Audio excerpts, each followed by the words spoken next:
हम्म। Deputy chief minister मेरे ख्याल से लिंगायत और एक माइनॉरिटी ऐसा बन सकते हैं, बैलेंस करने के लिए। जी। अभी अभी अभी और दलित नेता को बहुत बड़ा जिम्मेदारी देंगे, हम्म। पावरफुल। अभी जी परमेश्वर जी का जो होम मिनिस्टर वही कंटिन्यू रख सकते हैं। दूसरी बात देखिए, थोड़ा बैलेंसिंग करना पड़ेगा, तो हम्म। हाई आला कमान निर्णय लेगा। लेकिन मैं जब मीटिंग में था तभी यही तय हुआ है कि एक लिंगायत, अगर हो सके टाइम पड़ा तो Keshav sir, 3 deputy chief minister बन सकते हैं, एक माइनॉरिटी, एक लिंगायत और एक एससी। और चलिए। इसमें और डीके शिव कुमार वक्कलिंग जो है वो भी हम्म। लिंगायत का एक पार्ट है, वो खेती करने वाले, वो भी वक्कलिंग है। लेकिन मेरे को अगर कुछ चेंज हो गया तो लिंगायत का डिप्टी चीफ मिनिस्टर नहीं बनेगा, बने तो फिर माइनॉरिटी और एससी बन सकता है। बिल्कुल। शपथ ग्रहण को लेकर कोई अपडेट आपके पास शिवानंद जी? क्योंकि डिप्टी सीएम फिलहाल जो कि शिव कुमार जी को लेकर तमाम भविष्यवाणी करते हैं, ज्योतिषी द्वारकानाथ गुरु जी, उनकी भविष्यवाणी भी हमारे पास आई है और उनका कहना है कि शिव कुमार लंबे वक्त तक सीएम रहने वाले एक व्यक्तित्व हैं, एक नेता हैं जो कि कांग्रेस की तरफ से कर्नाटक का नेतृत्व करने वाले हैं। 3 दिन उन्होंने दिए हैं, 31 मई, 5 जून, 6 जून। क्या इसके इर्द गिर्द कोई डेट आपके पास है, मीटिंग में कोई चर्चा? नहीं सर, ऐसा ऐसा ऐसा कुछ भी मेरे पास, कुछ भी ऐसा हम्म। कुछ नहीं आया है। मैं भी खुद कर्नाटका इंचार्ज हूँ, ऐसा कुछ भी नहीं आया है। जी। हाँ, मैं मानता हूँ, क्योंकि 2019 में जब चुनाव हुआ उसमें बड़ी रोल डीके शिव कुमार जी का था, और उनको चीफ मिनिस्टर बनाने का डिस्कस भी हो गया था। लेकिन आला कमान ने बोला कि थोड़ा दिन आपको रुकना पड़ेगा। सिद्धरामैया जी को, बहुत अनुभवी नेता, कद्दावर नेता, सम्मानित नेता, सर हम्म। समाज को लेके चलने वाले सिद्धरामैया जी। देखिए कर्नाटक में सर क्या है, 18 जाति है लिंगायत में भी। I think Siddaramaiah Lingayat Kuruba, Kuruba is also Linga. Mahatma Basaveshwara ने लिंगायत उनके गले में है। मल्लिकार्जुन खड़गे जी जो है एससी, उनके गले में भी महात्मा हम्म। बसवेश्वर ने लिंग बनाया, वो भी लिंगायत एससी में आते हैं। तो जी। वहाँ कर्नाटक में बड़े मायने में लिंगायत समाज का होल्ड है। तो इस तरह से उस समाज को भी कद कम करना। लिंगायत तेली भी है, लिंगायत नाई है, लिंगायत का जो दूध डालता है वो भी है। ऐसे बहुत सारे समाज है, सबका सम्मान होगा। और महात्मा बसवेश्वर अनुभव मंडल के 1200 में महिलाओं को एक सम्मानित रिस्पेक्ट दिया था महात्मा बसवेश्वर। उस जी। विचारधारा से उस विचारधारा से कर्नाटका में सरकार बनने जा रहे। हमारे में आपस में कुछ भी टकराव, कुछ भी दिक्कतें नहीं है। देखिए, जो भी अंदरूनी मामला है इसमें पूरी तरह से पकड़ हमारा नेता जननायक राहुल गांधी जी, मल्लिकार्जुन खड़गे जी, केसी हम्म। वेणुगोपाल जी, प्रियंका गांधी जी। बिल्कुल केशव सर, केपीसीसी के कार्यकारी अध्यक्ष चंद्रशेखर जी का कहना है कि 4 डेप्यूटी सीएम बन सकते हैं और 3 जून के आसपास वो तारीख हो सकती है शपथ ग्रहण की। हमने शिवानंद जी से भी जानने की कोशिश की क्योंकि अभी कोई आधिकारिक ऐलान नहीं हुआ है और इनकी तरफ से भी यही आया कि कोई डेट तो नहीं आई। आप कैसे देख पा रहे हैं? क्योंकि केशव सर, आपने पहले भी जब इस्तीफा लेकर पहुंचे थे सिद्धारमैया, उस वक्त भी आपने कहा था कि मई के अंत तक लगभग तस्वीर साफ हो जाएगी शपथ ग्रहण को लेकर। अभी आप कैसे समझ पा रहे हैं ये स्थिति, और कब शपथ लेते नजर आएंगे डीके शिव कुमार, आपकी समझ से? बिल्कुल। इस केस में मुकुंद, मैं शिवानंद जी के साथ ही जाना चाहूंगा। वो कांग्रेस हम्म। के नेता है, कांग्रेस के प्रवक्ता है, और कांग्रेस आला कमान से लेके जो प्रदेश स्तर के पदाधिकारी हैं वही ये तय करेंगे कि डीके शिव कुमार जी को कब मुख्यमंत्री पद की शपथ लेनी है। इतना तो तय हो चुका है कि डीके शिव कुमार ही अगले मुख्यमंत्री होंगे, यह तय हो चुका है। हालांकि 3 जून के बारे में मीडिया के गलियारे में कुछ चर्चाएं हैं कि 3 जून को हो सकता है, लेकिन जब तक शिवानंद जी या इनके कोई साथी प्रवक्ता हमें ऐसी कोई जानकारी नहीं देते हैं, तब तक उस बात पर विश्वास करना भी सही नहीं होगा। लेकिन 3 जून को हम सांकेतिक रूप से समझ सकते हैं कि डीके शिव कुमार हो सकता है कि मुख्यमंत्री पद का दावा पेश करें, सरकार बनाने का दावा पेश करें। बिल्कुल। कुछ सवाल केशव जी, और अब इससे थोड़ा इतर चलते हैं। जो कमेंट बॉक्स से सवाल है उसमें लगातार दावा है कि कांग्रेस ने क्या कोई गलती की इस तरह के 2.5 साल के फॉर्मूले को अपनाने के बाद, और अब डीके शिव कुमार जब सत्ता संभालेंगे तो उसके बाद क्या कोई बागी रुख नजर आने वाले हैं सिद्धारमैया की ओर से? बीजेपी के जिस मिशन लोटस की बात होती है, बीजेपी के लिए अब इस पड़ाव के बाद, डीके शिव कुमार की सत्ता संभालने के बाद कितने रास्ते खुल जाते हैं और क्या कुछ संभावनाएं बन सकती हैं? देखिए मुकुंद, राजनीति में एक कैरेक्टराइजेशन करके भी हम लोग देखते हैं, जो पॉलिटिकल जर्नलिस्ट होते हैं। अब सिद्धारमैया जी का जो कैरेक्टर रहा है ना पॉलिटिक्स में, वो हार्ड लाइनर रहे हैं।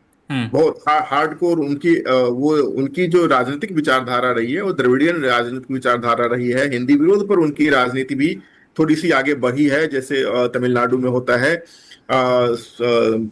सिद्धारमैया जी खुद को प्रायः नास्तिक के तौर पर, ईश्वर में विश्वास नहीं करने वाले के तौर पर उन्होंने सामाजिक जीवन में पेश किया है। वहीं शिव कुमार को देखेंगे तो वो सर्वसुलभ रहे हैं, वो मास लीडर हैं डीके शिव कुमार। लोगों का, मैं खुद बेंगलोर में रहा हूं काफी वर्षों तक, और फॉर्चुनेटली मतलब मैं जहां रहता था वो डीके शिव कुमार का संसदीय क्षेत्र एक समय पर हुआ करता था। डीके सुरेश उनके भाई हैं, उस इलाके का प्रतिनिधित्व करते हैं लोकसभा में। तो डीके शिव कुमार हो या डीके सुरेश हो, इनकी खासियत यह है कि किसी के घर में कोई भी कार्यक्रम है, डीके शिव कुमार आ जाएंगे। किसके यहाँ किसी की मृत्यु हो गई हो, बच्चे का जन्म हुआ हो, यज्ञोपवीत संस्कार हो रहा हो, विवाह शादी कुछ भी होगा, वो पहुंचेंगे। और हर तबके में, ऐसा नहीं है कि जो समाज के रसूखदार लोग हैं उन्हीं के यहाँ जाएंगे, डीके शिव कुमार सबके लिए अवेलेबल रहते हैं। तो वो इनका एक कैरेक्टर है। जबकि सिद्धारमैया पॉलिटिकली बहुत स्ट्रांग है, उनका अपना पॉलिटिकल एक्यूमेन बहुत ही सॉलिड है, लेकिन वो इस तरह से सोशल प्रेजेंस के मामले में थोड़ा सा रिजर्व रहते हैं सिद्धारमैया हार्डलाइनर। डीके शिव कुमार देखिए महाकुंभ में जाते हैं, सदगुरु के आश्रम में जाते हैं, अमित शाह जी के साथ वहां पर आरती में भी शामिल होते हैं। तो एक तरह से कहीं ना कहीं सॉफ्ट हिंदुत्व की तरफ झुकाव है। और कांग्रेस ने बहुत सोच समझ कर यह फैसला लिया होगा कि डीके शिव कुमार को आगे बढ़ाने का वक्त हो चुका है, क्योंकि 2023 हुए 3 साल बीत चुका है। इनके सामने चुनौती 2026 और उसके बाद 2028 की चुनौती होगी इनके पास, और 2029 की चुनौती आगे होगी। तो ये बहुत सोच समझ के फैसला लिया होगा कि डीके शिव कुमार की ये खासियत है, एक सोशल इंजीनियरिंग में अच्छे हैं, अच्छे कैंपेनर हैं, अच्छे लियाइजनर हैं, अच्छे जननेता हैं। और जिस हिंदुत्व के विजय रथ पर सवार होकर के भारतीय जनता पार्टी आगे बढ़ रही है, उसको भी रोकने में, उस अश्वमेध को रोकने में डीके शिव कुमार की भूमिका अहम हो सकती है। और ये दरअसल अहम हुई है। आप 2023 में देखिए तो कर्नाटक में ऐसा नहीं है कि हाँ, वहां पर भारतीय जनता पार्टी की सरकार अलोकप्रिय जरूर हुई थी।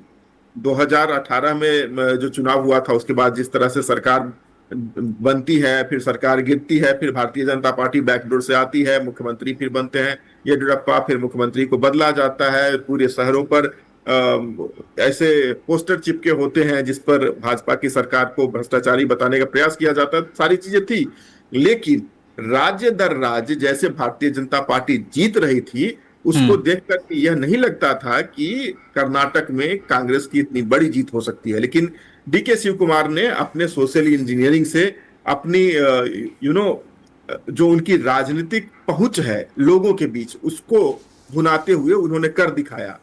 तो मोदी जी और अमित शाह की राजनीति को चुनौती देने वाले बड़े नेता में शुमार हैं डीके शिव कुमार। तो ये सब मामूली बात नहीं है। कांग्रेस ने सारे ऑप्शन अपने विचार करके डीके शिव कुमार के नाम पर आखिरकार मुहर लगाई हो। लेकिन इस टेक में मैं अपना एक प्रश्न भी देता हूं यहां पर शिवानंद जी के लिए।